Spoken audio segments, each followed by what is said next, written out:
TensorFlow or PyTorch? Which one should you learn? Both are open-source machine learning frameworks created for doing deep learning. Both are developed by big tech companies, TensorFlow by Google and PyTorch by Meta, and both are free to use with a thriving community of users and developers. So how do you choose between them? Well, in this video, we'll look at some of the key differences between the two frameworks and hopefully help you decide which one you should learn.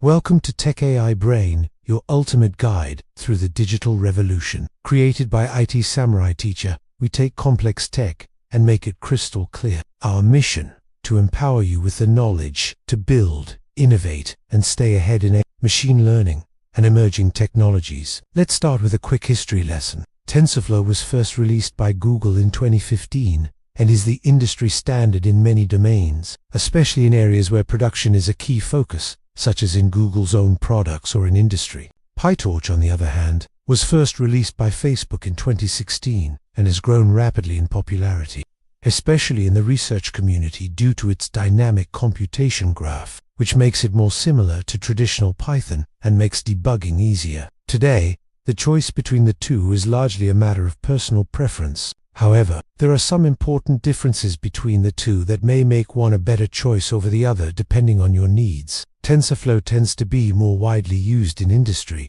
because it is considered to be more stable and performant and has tools for things like production monitoring and model serving. It also has a comprehensive ecosystem of products like TensorFlow Lite for mobile and edge devices, TensorJ is for JavaScript and the browser, and org for sharing and deploying models. PyTorch, on the other hand, is more popular in the research community because it has a more Pythonic way of doing things. It's dynamic, which means that the computational graph is defined as you go rather than all at once, making it easier to debug and experiment with new ideas. It also has a first-class distributed training system called Torch Distributed Data, parallel, and it is tightly integrated with the rest of the PyTorch ecosystem, including tools like TorchHub, Torch Vision, and Torch Text. Which one you choose will depend on what you want to do. If you're looking for something more stable and performant for production, then TensorFlow might be a better choice. If you're looking for something that's more Pythonic and has a better research workflow, then PyTorch might be a better choice. Whichever one you choose, you can't go wrong.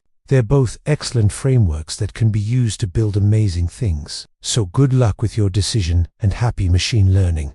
If you liked this video, please leave a thumbs up. If you want to learn more about machine learning, check out the links in the description. Thank you for joining. If you found this video insightful, please give it a thumbs up and consider subscribing to Tech AI Brain for more in-depth explorations of machine learning and emerging technologies. Stay curious, stay informed, and keep innovating. Until next time, this is I, James Bond, signing off.